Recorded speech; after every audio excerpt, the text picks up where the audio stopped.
De leur nouvelle paire d'Américains, les Canets n'ont pas eu à forcer outre mesure leur talent face à Toulouse. Bragg et Winters, ici en action, ont rapidement pris l'ascendant sous les paniers. S'appuyant sur une défense bien organisée, le CBC va prendre le large. Un nouveau panier de François Elossi à mi-distance et à 5 minutes de la pause, Caen affiche déjà près de 40 points d'avance sur son adversaire. Dans le camp toulousain, on préfère censurer le temps mort, mais rien n'y fait. À la reprise, Bragg est toujours aussi impérial sous les panneaux. Le CBC va alors accuser une petite baisse de régime. Therese en profite pour combler une partie du handicap. À la conclusion, ou pour une dernière passe décisive, l'Américain de Toulouse réussit à perturber le jeu de ses adversaires. Inquiétude chez Richard Billan, mais une inquiétude de courte durée. Winters est au départ de l'action, un relais avec Franck Demergue et la machine normande repart de plus belle. Un dernier panier du jeune Canet Bertrand Voisin, bien inspiré ici au rebond, score final 120-80, de quoi rassurer en partie l'entraîneur Canet. Oui, au niveau du jeu rapide notamment, et surtout au niveau de l'aide défensive et la pression défensive, ça c'était bien. Encore beaucoup de systèmes à remettre au point. On a eu un peu de retard avec la préparation, avec les blessés et tout ça. Bon, je pense qu'on sera prêt, vraiment prêt dans un mois, vraiment.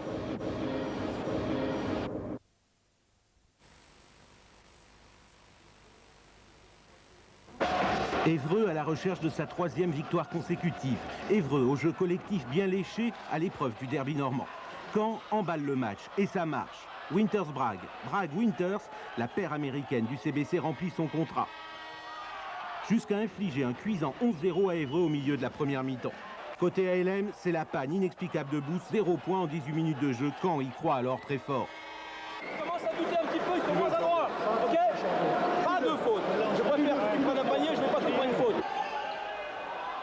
Et puis vient le sursaut des Hébroïciens qui sortent enfin du carcan des schémas tactiques.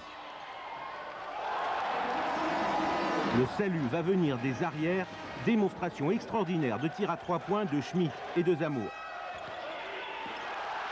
Seconde mi-temps, la cause est entendue, essoufflée, accablée par la pression du public, le CBC baisse pavillon. 96-90 pour la LM d'Évreux qui s'installe en tête de la nationale A2 aux côtés de Sceaux et Saint-Quentin.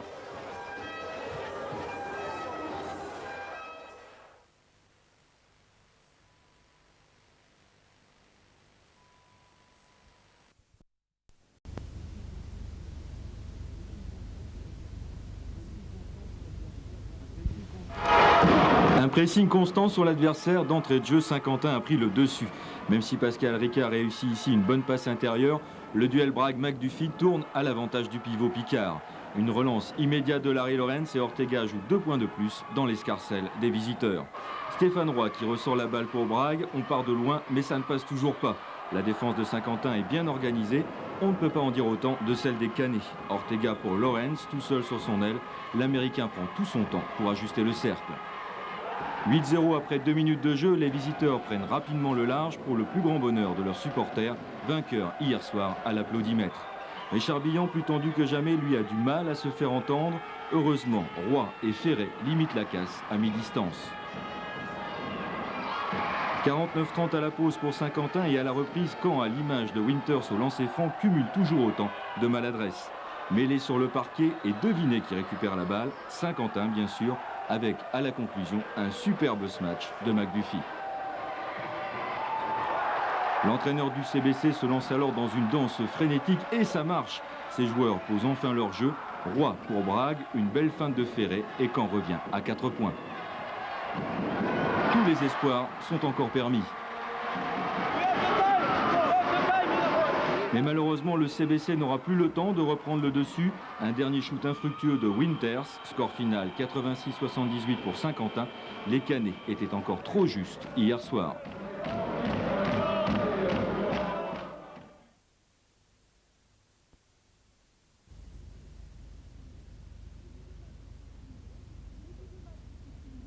Début de match équilibré jusqu'au score de 10 partout, puis Caen va installer une légère domination, les Strasbourgeois réussissant toutefois à contenir cette avance dans des proportions n'ayant rien de vraiment inquiétant.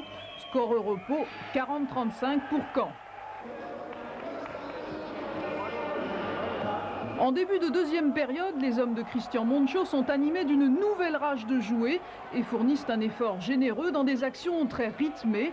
Rapidité d'intervention qui va faire perdre plus d'un ballon aux Normands et surtout qui va permettre de renverser la vapeur au score, la SIG menant alors 55-45. L'équipe de Caen, au lieu de perdre les pédales, va se réorganiser et profiter notamment de la sortie momentanée du meneur de jeu Bruno Ham pour revenir dans le sillage immédiat de la SIG. À partir de là, on assiste à une lutte pied à pied qui va durer jusqu'à 1 minute de la fin, 77 partout. C'est le numéro 5 de Caen, Barrère, qui va procéder à l'exécution finale, profitant de nombreux lancers francs. Score final 86-77 pour Caen.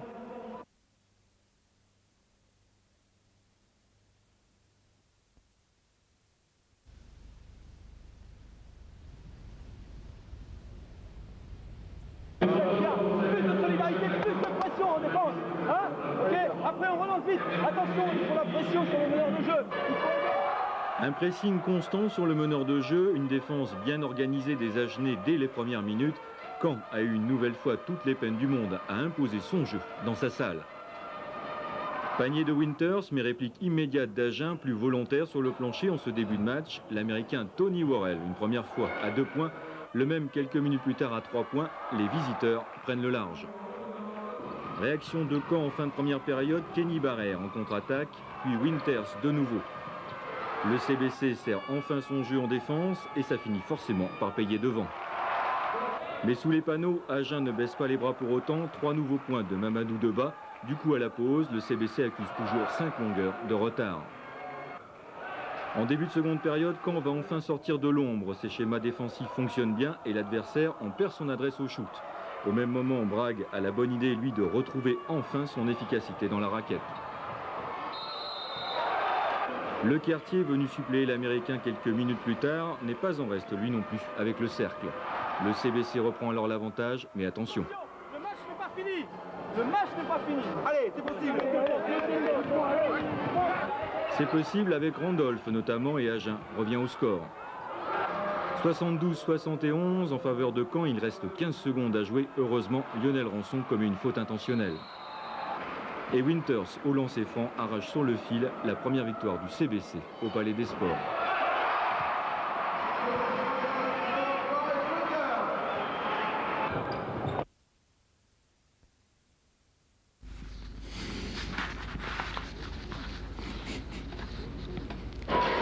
Don Collins, sacré 3 fois de suite meilleur joueur du championnat sous le maillot de Limoges. Écarté depuis des planchers durant 2 ans à la suite d'une blessure, l'Américain revient cette saison à la tête d'une formation rochelloise difficile à manœuvrer. Collins marqueur mais aussi passeur pour un panier à 3 points réussi par Lopez. Le match est lancé, la bagarre sous les panneaux va tourner dans un premier temps à l'avantage du CBC. Rebond offensif de Barreur et Brague. Rebond défensif aussi à l'avantage toujours de l'Américain. Les Canets réussissent à emballer le match pour compter rapidement une dizaine de points d'avance. En 1 contre 1 comme ici avec Winters ou en contre-attaque avec Pascal Ricard, la réussite est du côté des joueurs locaux. Mais les vieux démons vont ressurgir, imprécision ou encore maladresse dans les passes, une interception de Zahir qui file seul au panier, La Rochelle revient au score. Le doute s'installe et Martine prend à son tour l'avantage sur Brague. Le CBC conserve tout de même 3 longueurs d'avance à la pause et à la reprise, les attaques vont de nouveau prendre le pas sur les défenses. Marcus Brague pour Caen, Olivier Roy pour La Rochelle, le mano à mano se poursuit. Mais les visiteurs vont commettre de plus en plus de fautes en défense. 2 joueurs sortis définitivement, 5 autres prêts à les rejoindre. La Rochelle n'a plus le droit à l'erreur, d'autant que Caen mène au score. Et pourtant, les coéquipiers de Don Collins vont se montrer les plus forts mentalement en cette fin de rencontre. Lopez, rageur, permet à son équipe de prendre l'avantage. Le CBC craque complètement. Plus rien ne rentre dans le cercle, 85-81. La Rochelle arrache dans les dernières secondes une victoire qui n'aurait jamais dû échapper aux joueurs de Richard Billan.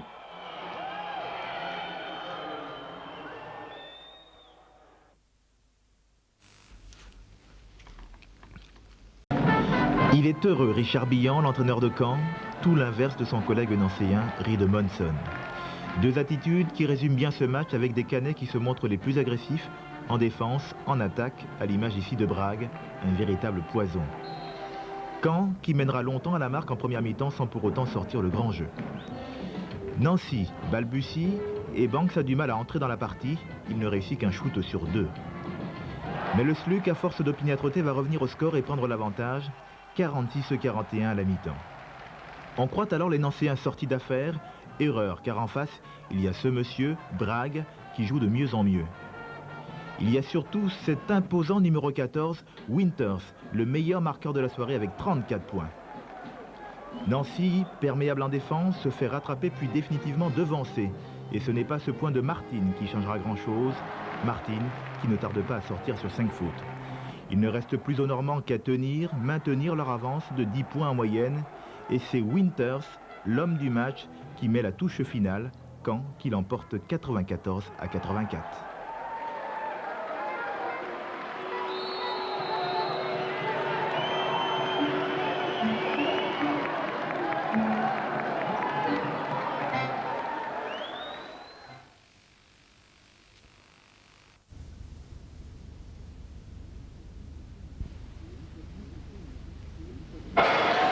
Et une fois de plus, ce sont les visiteurs qui vont emballer cette rencontre. Une défense hésitante du CBC, ajoutée aux maladresses désormais coutumières à domicile, d'Eric Popp en vieux briscard est à l'affût pour intercepter et conclure.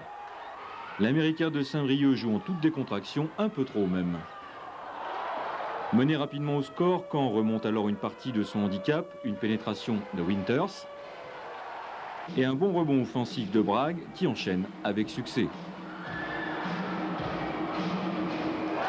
Mais du côté briochin, le tandem US ne fait pas de détails, lui non plus. Lewis pour Popp et 3 nouveaux points qui ont le don d'agacer l'entraîneur du CBC. Richard Billan n'hésite pas à joindre le geste à la parole pour redonner confiance à ses joueurs. Des joueurs qui se battent sur tous les ballons en fin de première période et ça finit par payer, comme ici, avec Pascal Ricard.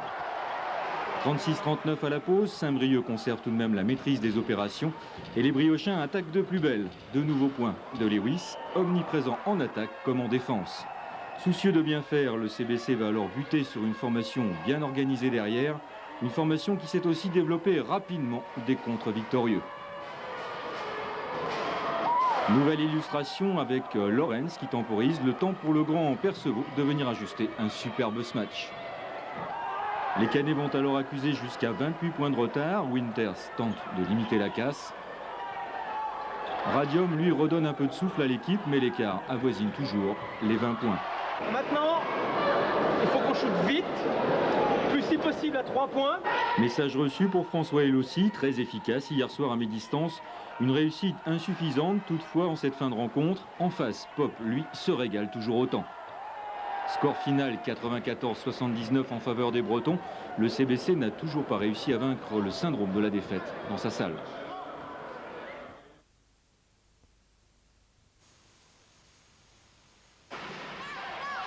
Un match à couteau tiré hier soir entre un TBC qui doit gagner ses rencontres à domicile et des Canets avides de rachat après leur dernière défaite dans leur salle.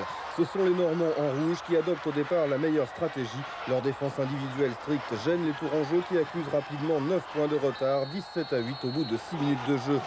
Le TBC retrouve alors son collectif, revient à la marque, mais au repos, Caen a toujours 3 points d'avance, 40-37. Au retour sur le parquet, les Canets reprennent le dessus pour compter à nouveau 9 points d'avance, 62-53 à la 30e minute. Difficile pour le TBC de revenir. Ces deux Américains, Smith et Florent, sont bien pris individuellement et l'ancien Tourangeau Winters fait merveille avec les Normands, meilleur marqueur hier soir avec 23 points. Le TBC revient quand même à 3 points de Caen, il reste 58 secondes à jouer. 1+1 pour Caen, le public est en folie. Barrère manque son lancer franc, Smith récupère et lance Bergeron qui organise le contre. Le même Smith sera à l'arrivée, plus qu'un point de retard. Les Canets prennent leur temps, mais Smith intercepte à nouveau, envoie Bergeron en contre-attaque et le meneur de jeu Tourangeau rate la balle de match. Il ne reste plus que 10 secondes, c'est fini. Caen garde la balle et s'impose finalement 75-76.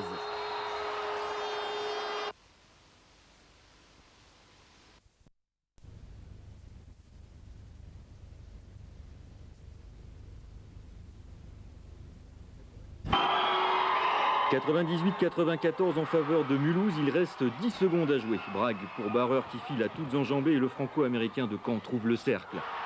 Un dernier petit point de retard, une interception des Canets. Bragg hésite, shoot. Malheureusement, le CBC doit une nouvelle fois s'incliner dans sa salle. Devenu répétitif, le scénario attire de moins en moins les foules au Palais des Sports. Et ce, malgré les efforts de mise en scène déployés par le club depuis le début de la saison. C'est vrai qu'à domicile, la formation de Richard Billon a du mal à rentrer dans le match. Et face à Mulhouse, les Canets n'ont pas dérogé à la règle. Maladresse, fébrilité, une situation mise à profit comme il se doit par les Alsaciens. Killing prend rapidement la mesure du cercle, tout comme Christophe Soulier, très adroit, à mi-distance. Et pourtant, le CBC va se battre, comme ici en défense, un rebond très disputé où les plus déterminés finissent souvent par faire la différence. Caen qui défend bien et qui réussit aussi de jolis